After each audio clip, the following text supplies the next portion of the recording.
हमारे चैनल को सब्सक्राइब करें और बेल आइकन दबाएं। एक बच्चा जब गायब होता है तो उसका परिवार उसे ढूंढने के लिए हर मुमकिन कोशिश करता है और दूसरी तरफ वो बच्चा न जाने कितने अत्याचारों से गुजरता है। एनसीआरबी की 2019 के रिपोर्ट के मुताबिक लगभग 1,19,617 बच्चे लापता हुए थे। मतलब 327 बच्चे हर दिन। 10 साल के अंतराल में इनमें से काफी बच्चे खोज लिए गए, पर तकरीबन 48,000 बच्चे अभी भी गायब हैं। हमने आज तक गुमशुदा बच्चों की कई कहानियां देखी, लेकिन आज का केस ऐसा है जिसमें एक बच्ची गुमशुदा हुई, लेकिन पुलिस प्रशासन को यह समझ में नहीं आ रहा था कि कोई उस बच्ची को ढूंढना भी चाहता है या नहीं। नमस्कार, मैं सोनाली कुलकर्णी क्राइम पेट्रोल सतर्क के इस नए अध्याय में आपका स्वागत करती हूँ। पर मम्मी मुझे नहीं जाना है, और कल तो खुशी का बर्थडे भी है ना, उसने मुझे बुलाया है। दिव्या, सिर्फ एक ही हफ्ते की बात है, तुम खुशी को सॉरी बोल दे। लेकिन मम्मा दिव्या, ये ले बेटा, तेरे लिए नई फ्रॉक। नई फ्रॉक? लेकिन पापा, इतना खर्चा करने की क्या जरूरत थी, और अभी तो पुरानी वाली है ना मेरे पास। अरे पुरानी वाली तो छोड़, उसको पहन के तो बिल्कुल राजकुमारी लगेगी, कोई बोल ही नहीं पाएगा तुझे किसी चीज की कमी है। मैं कह रही हूँ ना, मुझे किसी भी चीज की कमी नहीं है। हो गया तुम दोनों का? अब जाओ, बैग भी पैक हो गया।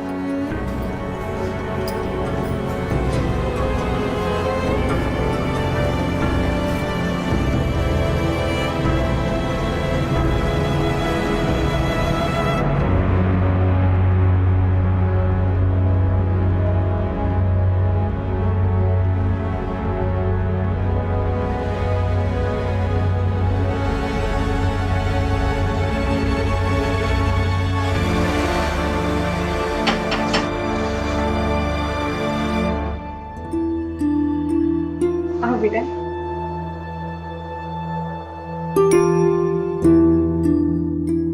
अगले मंगलवार को मैं दिव्या को ले आऊंगी। दिव्या, मेरा टाइम पे खाना खाना और टीवी कम देखना। ठीक है। ठीक है? बाय।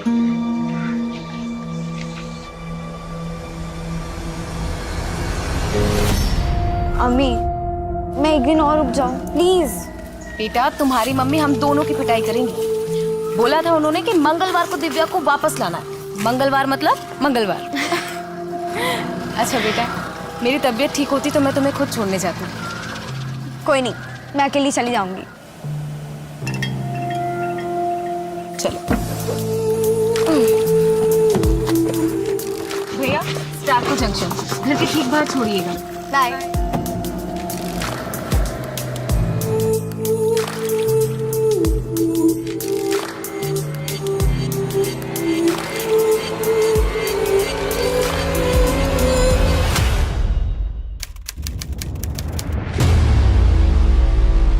झूठ बोल रही है फरजाना, वो मेरी दिव्या को अकेला छोड़ ही नहीं सकती। उसने मेरी दिव्या को कहीं छिपा के रखा है। शांत हो जाइए, पहले मुझे सब कुछ ठीक से बताइए क्या हुआ। साहब, मैं बस बोलता हूँ आपको, हमारी बेटी है दिव्या, वो फरजाना के घर पे गई थी और आज वापस लौटने वाली थी, पर अभी तक पहुंची नहीं है साहब। क्या उम्र होगी उसकी? मेरी बेटी सिर्फ 13 साल की। ये फरजाना क्या लगती है आपकी? आप इतने सवाल क्यों पूछ रहे हैं? उस फरजाना को उठाइए और जेल में डाल दीजिए, तब बताएगी कि उसने मेरी बेटी दिव्या को कहाँ छिपा के रखा है। देखिए मैडम, हम ऐसे ही किसी को उठाकर जेल में नहीं डाल सकते, हमें अपने तरीके से काम करने दीजिए। आपकी बेटी दिव्या फरजाना के घर क्यों गई थी? सर, मेरी तबीयत ठीक नहीं थी, इसलिए मैं दिव्या को छोड़ने नहीं गई थी। ये प्रणय और सुनीता झूठ बोल रहे हैं, उन्होंने ही मेरी दिव्या को गायब किया। लेकिन क्यों? ये सवाल मुझे और मेरी टीम को हर वक्त परेशान कर रहा था।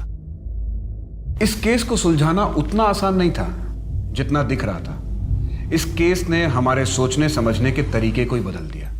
इस केस की शुरुआत से ही हमारे जहन में एक सवाल था कि आखिर उस दिन हुआ क्या था, कौन सच की चादर ओढ़ के हमसे झूठ बोल रहा था। यह हमारे सबसे मुश्किल केसेस में से एक था। सच को साबित करना तो दूर की बात थी, सच को समझने के लिए भी हमारे पास एक भी सबूत नहीं था। लड़की हुई है। नहीं देखना है मुझे, लेकर जाइए इसे।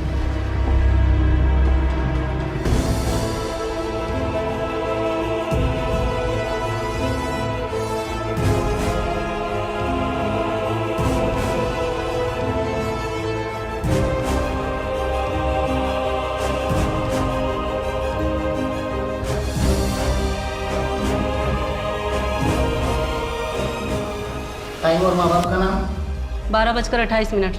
माँ का नाम फरजाना और बाप का पता नहीं है, क्लोज्ड अडॉप्शन होगा। अरे पर माँ ने कुछ तो नाम दिया होगा। अरे शक्ल तक तो देखी नहीं, तू ऐसा कर दिव्या लिख दे, और ये पायल उसके पास रख दे, उसकी माँ का है। ये पायल तो बहुत बड़ा है। हाँ तो बड़ी होगी तो पहनेगी ना, तुझे क्या करने का है, तू उसके पेपर्स के साथ रख दे बस।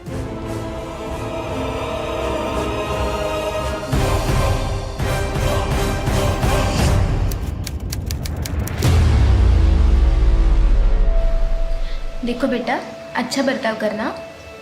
अगर उन लोगों को तुम पसंद आ गई तो तुम्हें एक अच्छा परिवार मिल जाएगा। पसंद आऊंगी तब ना।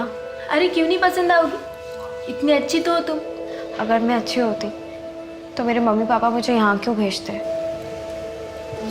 देखो दिव्या, ऐसी बात नहीं है, उनकी भी कोई मजबूरी होगी ना। हाँ, मजबूरी होगी।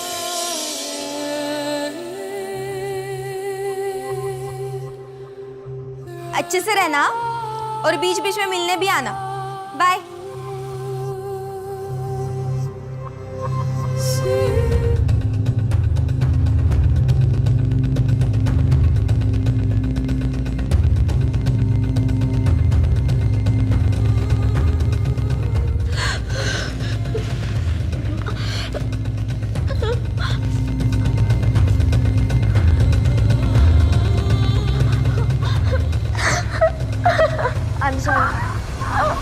पूरे ऑर्फनेज में सबसे शांत लड़की है दिव्या।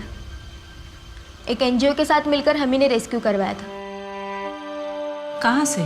एक बेगिंग रैकेट था, फेक अडॉप्शन में ट्रैफिक हो गई थी। तो मैडम उसके साथ? फॉर्चुनेटली नहीं, उसको मारा पीटा जाता था, भूखा रखा जाता था, लेकिन पूरे 1 साल में उसके साथ एग्जैक्टली क्या क्या हुआ ये अभी तक दिव्या ने हमें नहीं बताया। लेकिन मैडम वो हमारे साथ घुल मिल तो जाएगी ना? प्यार हर जख्म भर देता है। अगर आप दिव्या का अडॉप्ट करते हो तो आपको कुछ काउंसलिंग सेशंस के लिए हमारे पास आना होगा। हमने रूल्स थोड़े से स्ट्रिक्ट कर दिए हैं, तो हमारे यहाँ से आपके घर रेगुलर विजिट्स होंगे।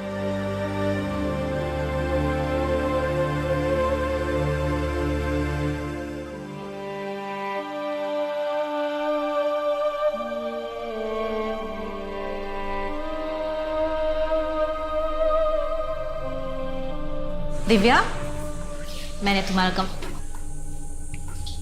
क्या हुआ? अच्छा बैग मुझे।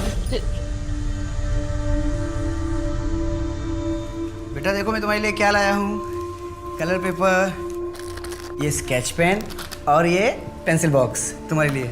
रख लो, अरे रख लो बेटा तुम्हारे।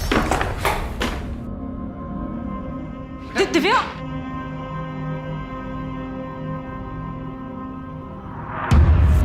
पण प्रणय अडॉप्ट करण्याची काय गरज आहे? अरे शुभम है ना, इसको तो अपना ही बेटा समझ। पर भाऊ शुभम तो है ही, एक बच्चा और रहेगा घर में तो सुनीता का भी मन लगा रहेगा ना। कुछ भी कर, पर एक बात का ध्यान रख, मैं मेरे बेटे का हक किसी और को मारने नहीं दूंगा। हाँ ठीक है, अगर वो तेरा खून होता तो मेरे को कोई फर्क नहीं पड़ता, पर अपनी खानदानी प्रॉपर्टी में मैं किसी और को हिस्सा लेने नहीं दूंगा। ऐसे लोग क्रिमिनल बनते हैं, और ये तो पता नहीं किसका गंदा खून है। ओ भाऊ ऐसा बोलो नको। हाँ मैं आपकी इज्जत करता हूँ इसलिए बताने आया था, परमिशन लेने नहीं आया था आपसे। चल सुनीता निकतो भी। एक मिनट प्रणव, भाव क्रिमिनल गंदी परवरिश से बनता है, और मैं अपने बच्चे की परवरिश आपकी तरह बिल्कुल नहीं करूंगी। चलो प्रणव। मन तो बेटे का था, पर कोई नहीं, बेटी सही। अच्छा हो हमने बेटी अडॉप्ट की, अब राजीव भाव को कोई दिक्कत नहीं होगी। अरे तुम उनकी बात पे इतना गौर मत किया, उनकी बात का कोई सर पैर नहीं है। इसलिए बताओ दीदी तुम्हारे साथ कुछ फ्री हुई? अभी तो नहीं, थोड़ा वक्त तो लगेगा ना। दीदी के अच्छे से स्कूल में एडमिशन करवा दो, अपनी उम्र के बच्चों के साथ मिलेगी तो जल्दी खुलेगी। अच्छा प्रणय, उसका एडमिशन इंग्लिश मीडियम स्कूल में करवा दे, जहाँ पे वो पाटिल भाई है ना, उनकी बेटी जाती है खुशी, वहां पर। हाँ ठीक है, करवा देंगे। काय सगळे सांग मला, काय सगळे? पिछले 8 महीने से कंपनी में एक भी डील नहीं हुई। फोकट की पगार ले रहा है तू। भाऊ गाली मत दीजिए, मैं कोशिश तो कर रहा हूँ ना। कोशिश कर रहा है बरोबर, पर अपने लिए कोशिश कर रहा है तू। कंपनी के नाम पर जो डील आती है तू अपने नाम पे लेता है। तेरे नाम तो FIR करना चाहिए मुझे। हाँ वो मेरा अलग से काम है, मेरे अपने कॉन्ट्रैक्ट्स हैं। मैंने तेरे को इधर बैठाया, नौकरी पे रखा, तेरे को ट्रेनिंग दी, अभी मेरे को गणित सिखा रहा है तू। भाऊ तो ढप बस, अभी अपना सामान पैक करो, निकल इधर से।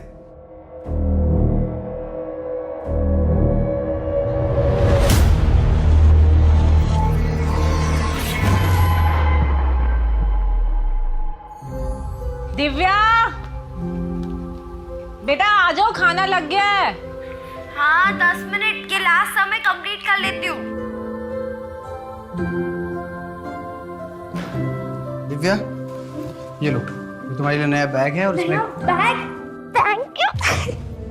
आपको पता है स्कूल में क्या हुआ? रश्मि ने ना मेरा बेटा इसको अंदर ले जाके रखो, आराम से बैठ के बात करते हैं, है ना? ठीक है। अच्छा।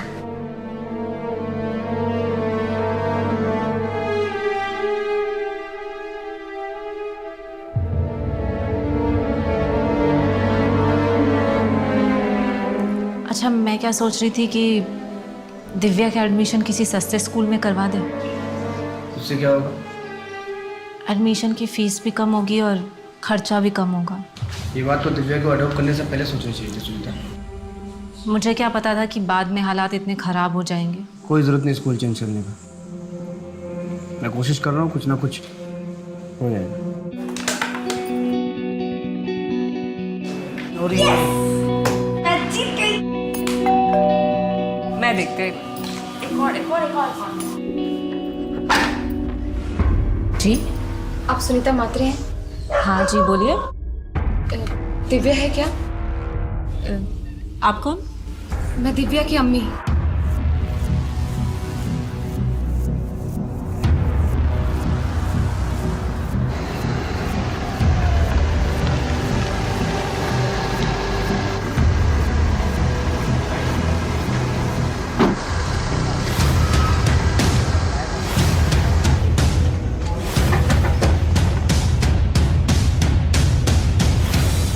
हाँ साहब, मेरे को सिर्फ इतना याद है, इस लड़की को जिधर छोड़ा था उधर कोई तो था जिसने दरवाज़ा खोला था। आदमी था या औरत? सर आदमी था या औरत ये तो पता नहीं, लेकिन मैडम ने जहाँ बोला मैंने छोड़ दिया था। अगर कैब वाले ने दिव्या को प्रणय और सुनीता के घर के बाहर ड्रॉप किया था तो फिर दिव्या घर क्यों नहीं पहुंची? कहीं ऐसा तो नहीं है कि दोनों झूठ बोल रहे हैं? सर कोई तो झूठ बोल रहा है। ये दिव्या आउट ऑफ वेडलॉक बच्ची है। 13 साल पहले फरजाना ने उसे अडॉप्शन के लिए दिया था। फिर ये अब क्यों आई है? फरजाना, मेरी बात को समझो तुम। मैं अभी तुमसे शादी नहीं कर सकता हूँ, अम्मी नहीं मानेगी। सफी, तुम एक बार अपनी अम्मी से मिलाओ तो मुझे, मैं उन्हें मना लूंगी। मैं उनकी इतनी सेवा करूंगी कि वो भूल जाएंगी कि मैं किस जाति की हूँ। फरजाना, अम्मी को समझाना इतना आसान नहीं है। देखो मुझे थोड़ा वक्त दो, मैं अभी अपने पैरों पे खड़ा भी नहीं हुआ हूँ। मैं अम्मी से बात क्या करूंगा, कैसे समझाऊंगा उन्हें? ठीक है, लेकिन जो भी करना है जल्दी करो, मेरे पास ज्यादा वक्त नहीं। मैं अभी चलती हूँ, अब्बू घर पे इंतजार कर रहे हैं। अब्बा, मैं आपके लिए दवाइयाँ ले आई हूँ। चलिए। मुर्तजा फिर से आया था। वो बिना दहेज निकाह करने को तैयार है। उसकी बस एक ही शर्त है कि निकाह के बाद नकाब पहनना होगा। अब्बा, वो होता कौन है शर्त रखने वाला? मुझे निकाह नहीं करना। अब दवाई पीजिए। बहुत डर लग रहा है, पुलिस आएगी तो बाल की खाल निकालेगी। कहीं घबराहट में मुंह से कुछ निकल गया तो क्या करूं? निकल जाऊं क्या? ठीक है।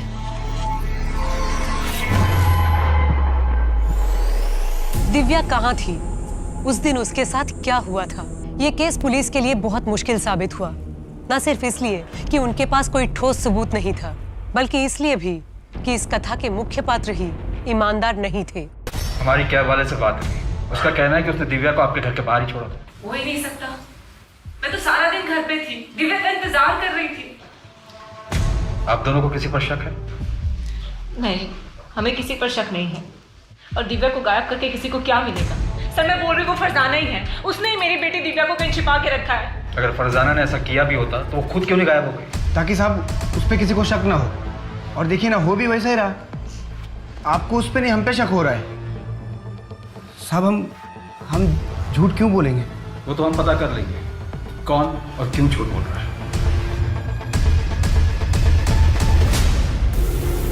देख प्रणय, अगर दिव्या से तू मेरी शादी कराता है तो मैं तुझे 8 लाख रुपए दूंगा और तुझे वो वापस भी देने की जरूरत नहीं। भाऊ क्या बात कर रहे हो?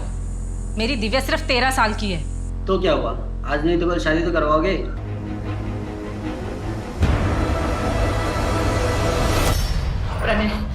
प्रणय मुझे मेरी दिव्या चाहिए। हम ऐसा करते हैं, हम फरजाना के घर जाते हैं, उससे बैठकर बात करते हैं, जो भी प्रॉब्लम है ना उसको सुलझाते हैं, लेकिन मुझे मेरी दिव्या चाहिए। दिव्या चाहिए मुझे मेरी।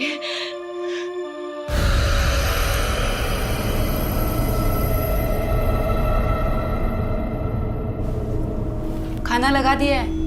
हट, हाथ नहीं लगाना। नहीं खाना है तेरी नाजायज कमाई। पता नहीं क्या करके पैसे लाती है। कुछ भी करती हूँ, कम से कम अपना और तुम्हारा पेट तो पालती हूँ। और ये तुम्हारी दारू, ये तो वही पैसे से आती है। सुनीता, पड़ोसी बोले फरजाना कल रात में निकल के बैग लेके। क्या? तो अब क्या करेंगे? पर कैसे? उस पर नजर क्यों नहीं रखी गई थी? सॉरी सर, वो हमसे। नीलेश, ये बहुत बड़ा ब्लंडर है। फरजाना हमारी सस्पेक्ट थी और वो हमारे नाक के नीचे से गायब हो गई। ये हमारी लापरवाही का नतीजा है। सर मैंने फरजाना के लिए लुकआउट नोटिस जारी कर दिया है, वो जल्दी हमारी गिरफ्त में। और एक बात है सर, ये प्रणय का बड़ा भाई राजीव, वो इस एडॉप्शन से खुश नहीं था। तो क्या राजीव दिव्या को गायब करवा सकता है? हो सकता है सर, या ये भी हो सकता है कि दिव्या के साथ अब तक बहुत कुछ कर दिया गया। जी मुझे अडॉप्शन से प्रॉब्लम था, लेकिन जब लड़की अडॉप्ट हुई तो फिर मुझे क्या प्रॉब्लम? सुनीता और प्रणय का जो कुछ भी है वो रखे वो। अब उनके पास पहले कुछ नहीं है तो वो जाने। मतलब? प्रणय का बिजनेस काफ़ी डाउन हुआ है और मुझे पूरा यकीन है सर, अब प्रणय भी पछता रहा होगा उस दिव्या को अडॉप्ट करके। और सर रही मेरी बात, मुझे उस दिव्या से क्या प्रॉब्लम होगा? मेरे बेटे को हमारी जायदाद में से उसका हक मिल जाएगा, और मुझे क्या चाहिए? 19 नवंबर को तुम कहाँ थे? मैं मेरे घर पे ही था, मेरा बेटा भी था। अब चाहे तो हमारे पड़ोसियों से पूछ सकते हैं, किसी ने तो देखा ही होगा।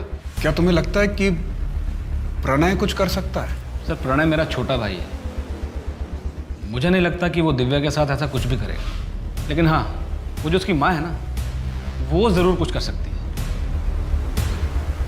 तुम्हें इस बात से कोई प्रॉब्लम नहीं थी कि दिव्या की माँ दूसरे धर्म की थी? नहीं सर, मुझे क्या लेना देना, अब ये तो सुनीता और प्रणय ही जाने।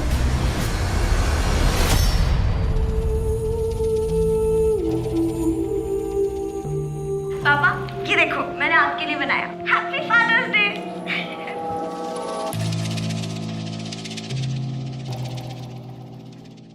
कैलाश भाऊ, पैसों की जरूरत थी, थोड़ा कैश मिल सकता है क्या?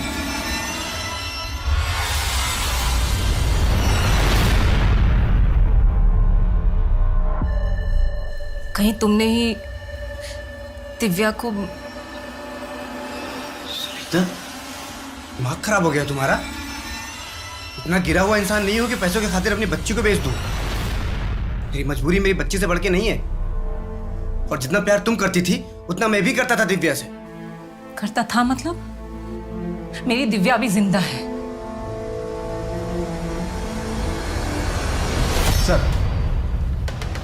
सर प्रणय और सुनीता को दिव्या के लिए रिश्ता है। कैलाश वागले नाम का एक आदमी है। यहाँ गोवा में 3 रिजॉर्ट है उसके, और 8 लाख रुपए में बात भी तय हुई। पहले तो प्रणय ने उसे धक्का मारकर निकाला, लेकिन अपने खबरी जग्गू ने पता किया ये प्रणय दोबारा कैलाश से मिला, शायद डील कर ली। तो क्या ये चाइल्ड मैरिज का केस है? कहीं ऐसा तो नहीं कि प्रणय ने मौके का फायदा उठाया ताकि सबको ये लगे कि ये सब कुछ फरजाना ने किया है? और ये भी हो सकता है कि प्रणय और फरजाना दोनों मिले हों। ये फरजाना इंदौर से है ना? जी सर, उसका एड्रेस भी हमारे पास है, मेरी लोकल पुलिस से बात भी हुई है। नहीं नीलेश, तुम खुद इंदौर जाओ और इस फरजाना की कुंडली निकालो। 1 महीना बीत गया है और हमारे पास दिव्या की कोई खबर नहीं।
क्या हमें ऐसे रहूंगी?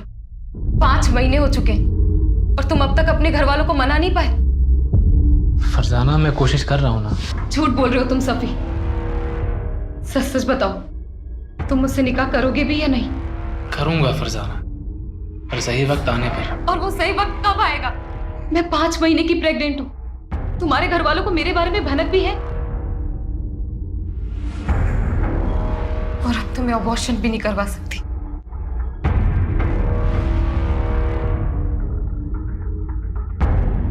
और कब तक यहाँ रहना होगा? फरजाना, जब तक पुलिस मामला रफा दफा नहीं कर देती है तब तक। काश मैं दिव्या के साथ थोड़ा और वक्त गुजार पाती।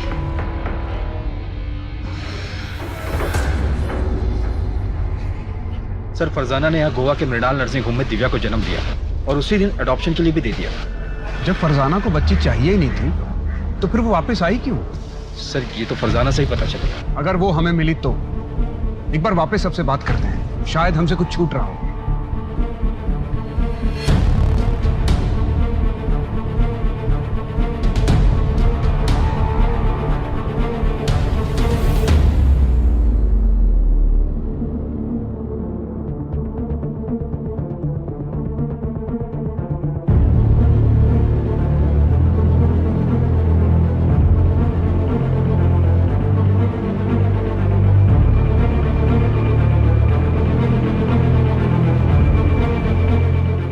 कहीं कुछ नहीं मिला। ऐसा कैसे कि कोई एविडेंस किसी के खिलाफ नहीं जो हमें उस बच्ची तक पहुंचा सके? सर, अब तक तो पता नहीं दिव्या को कहां से कहां ले जाया गया होगा। पता नहीं अब तक ये बच्ची जिंदा होगी भी या नहीं।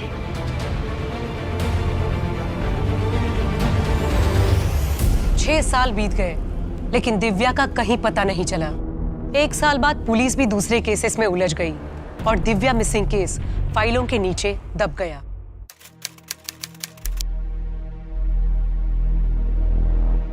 तुम अभी तक तैयार नहीं हुए? ये भगवान, ये नाश्ता करो।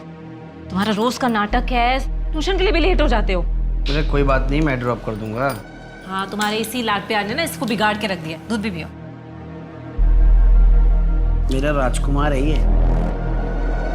तू खा बेटा, आराम से खा। डैडी तुझे ड्रॉप करेंगे आज। दूध भी पियो।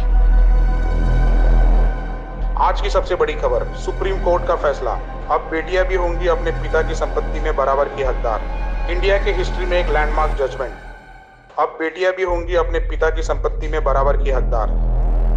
मैं मेरे बेटे का हक किसी और को मारने नहीं दूंगा। हाँ ठीक है, अगर वो तेरा खून होता तो मेरे को कोई फर्क नहीं पड़ता। अच्छा हो हमने बेटी अडॉप्ट की। अब राजीव भाव को कोई दिक्कत नहीं होगी।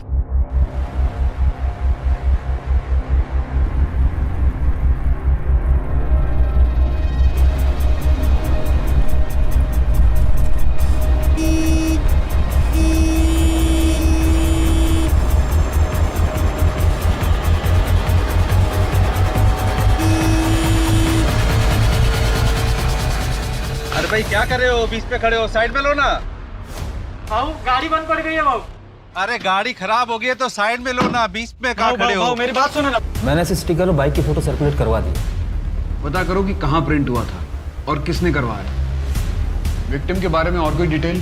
सर, सुरेश कांबले का ज्यादातर बिजनेस कैश में होता था। बैंक में पैसा जमा करने जा रहा था। इतना बड़ा आदमी खुद कैश जमा करवाने जा रहा था? पैसों को लेकर वो किसी पर भरोसा नहीं करता था।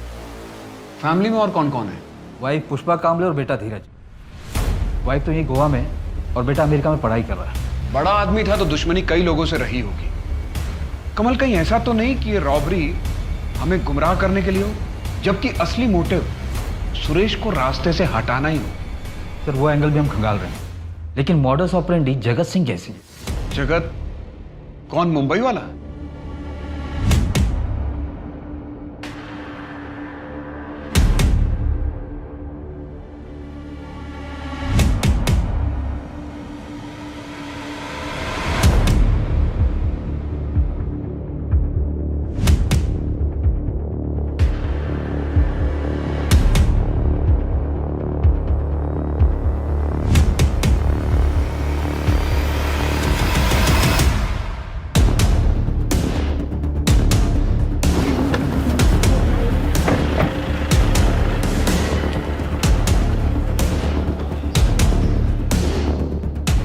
टिप तो सही मिली।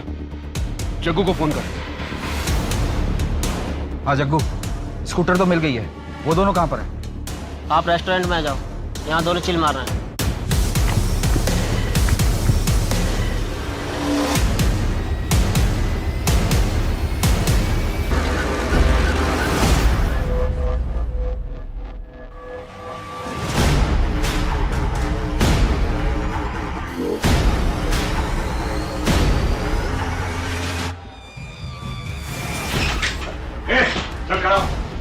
क्या कर रहा? खड़ा हो। क्या कर रहा? अरे कहाँ ले जा रहे? बात सुनिए, पूरे घर को चेक करो। कहाँ ले जा रहे? क्या कर रहे हैं आप? कहाँ ले जा रहे? मेरी बात सुनिए।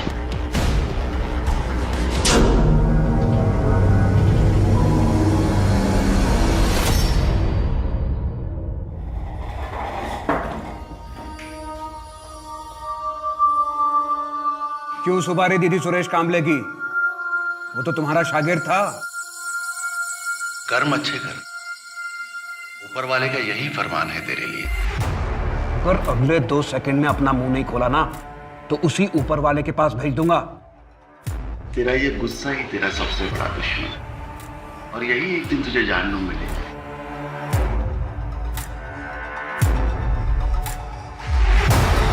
उच्च रक्तचाप की समस्या है तुझे।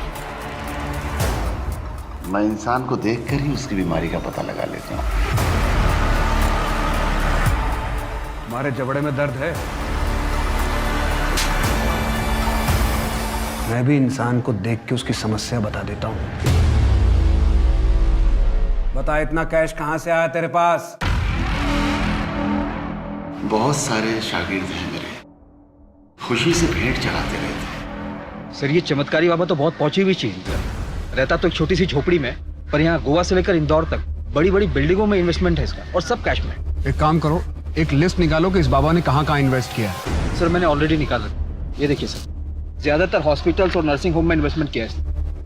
कहीं ऐसा तो नहीं कि इस बाबा और सुरेश कामले के बीच में पार्टनरशिप हो? क्योंकि इसके अलावा तो और कोई मोटिव नजर नहीं आ रहा। सर ऐसा तो अब तक कुछ सामने नहीं आया, और बाबा को जिस अड्डे से अरेस्ट किया गया था वहाँ पे जो पैसे मिले थे वो सीरियल नंबर से, मतलब साफ है ये सारे पैसे किसी एक ही आदमी ने दिए। कहीं ऐसा तो नहीं कि बाबा को किसी और ने सुपारी दी और बाबा ने आगे सुपारी दे दी?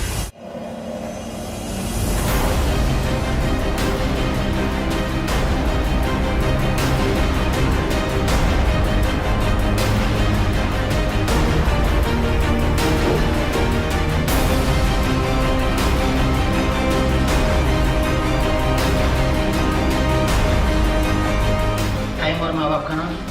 3:24। माँ का नाम पारुल शर्मा, बाप का पता नहीं।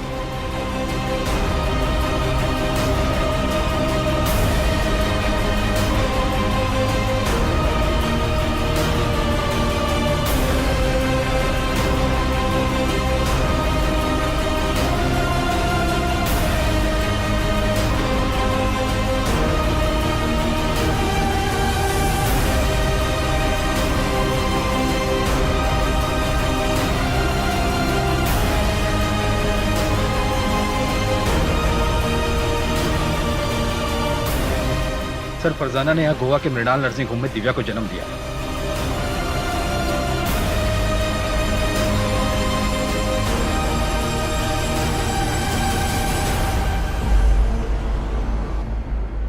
इसे जानते हो? इसे जानते हो?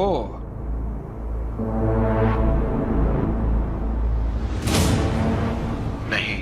इसे मृणाल नर्सिंग होम से अडॉप्ट किया गया था और इसने इस बच्ची को जन्म दिया था। इसका नाम दिव्या है, 6 साल से गायब है। क्या जानते हो इनके बारे में? शांति शांति शांति।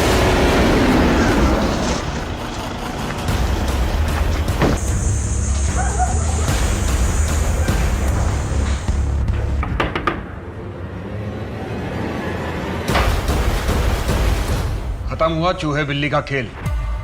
बहुत साल घुमाया तुमने। फरजाना, मेरे पास एक प्लान है, सुनो, बैठो, ध्यान से सुनना। हम एक काम करते हैं कि हम ये बच्चा एक अस्पताल में दे देते हैं। क्या बोल रहे हो तुम सफी? मैं अपना बच्चा किसी को नहीं दूंगी। फरजाना मेरी बात ध्यान से तो सुनो। देखो, एक चमत्कारी बाबा की वजह से मुझे एक अस्पताल के बारे में पता पड़ा है। हम ये बच्चा वहाँ दे सकते हैं, वही बच्चा रख लेंगे और डिलीवरी होने तक तुम भी वहाँ रह सकती हो। हम जब निकाह कर लेंगे फिर ये बच्चा वापस ले लेंगे। और ना ही मेरा सफ़ी से कभी निकाह हुआ और ना ही मैं अपनी बच्ची को ले पाई। फिर मुझे पता चला कि सफ़ी को HIV है। मैंने अपना टेस्ट करवाया तो मैं भी पॉजिटिव आई। मौत को इतने करीब से देखने के बाद मेरे अंदर की ममता जाग गई। सोचा बच्ची कुछ जिंदगी अपनी बच्ची के साथ गुजार पाऊं, पर दिव्या आप कहाँ हैं? क्या?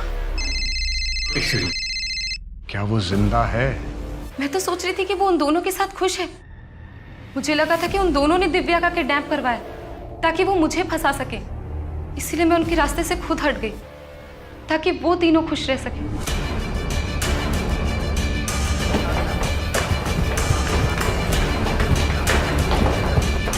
पूरे नर्सिंग होम को सर्च करो। अगर और फोर्स की जरूरत है तो और फोर्स मंगा लो। मुझे इस नर्सिंग होम का पूरा कच्चा चिट्ठा चाहिए।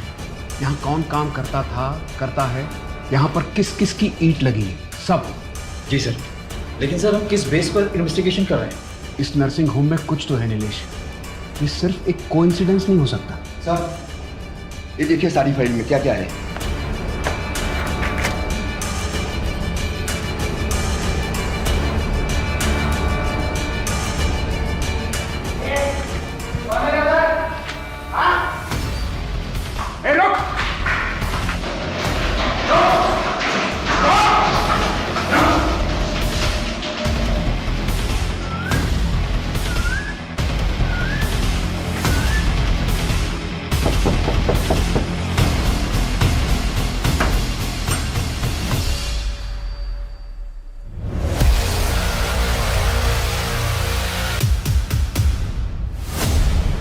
फरजाना, ये सब क्या है?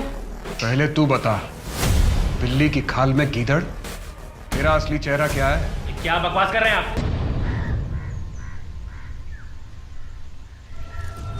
मैडम एकदम कौला माल है, लॉटरी लग जाएगी आप लोगों की। महीने का 10,000। आप एक बार लड़के को देख तो लीजिए पहले। रोज देखते हैं। 10,000 रुपए के ऊपर 1 रुपया नहीं मिलेगा। ठीक है, लेकिन अगर बच्चा हुआ तो उसके पैसे मैं अलग लूंगा। ठीक है, मैं पैसे लेकर आती।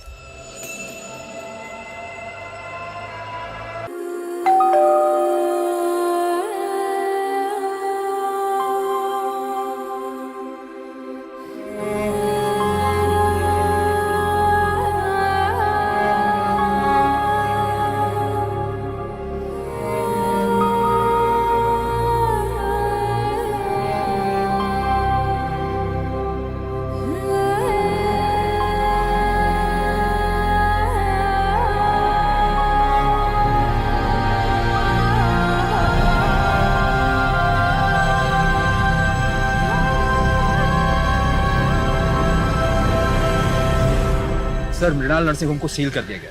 पिछले 25 साल से गोरख धंधा वहाँ चल रहा था। कुछ औरतें अपनी मर्जी से आती थी, फरजाना जैसे, उन्हें स्मूथ कॉलम में रखा जाता था, और कुछ खरीदी जाती थी दिव्या के जैसे, उन्हें डिफिकल्ट कॉलम में रखा जाता था। फिर उन्हें प्रेग्नेंट करके उनके बच्चों को बेच दिया जाता है। बाबा ने अपना मुंह खोला कि सुरेश कामले की सुपारी किसने दी थी। आपने जब से उसका सत्य से परिचय करवाया और ऊपर जाने का मार्ग खोला, तब से वो तोते की तरह बोल रहा है।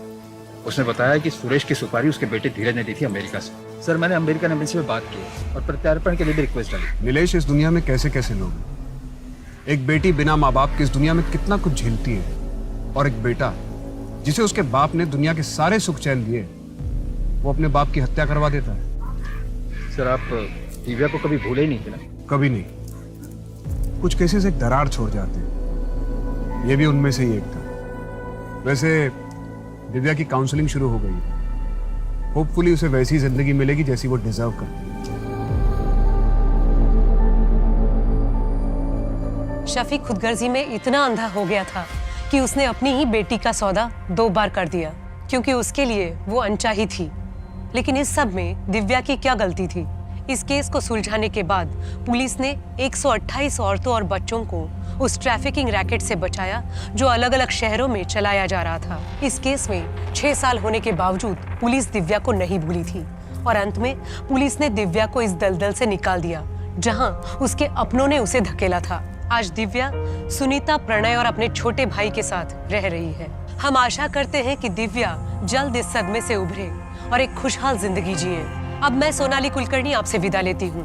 फिर मिलेंगे एक ऐसे ही चौंका देने वाले केस के साथ क्राइम पेट्रोल सतर्क जस्टिस रीलोडेड में। तब तक अपना और अपने परिवार का ख्याल रखिए। आप जानते हैं कि हम सब एक मुश्किल दौर से गुजर रहे हैं। कृपया मास्क पहने, समय समय पर हाथ धोते रहें और उचित दूरी बनाए रखें। देखते रहिए क्राइम पेट्रोल सतर्क। जय Hind. For more updates, subscribe to our channel, click the show links and enjoy watching the videos.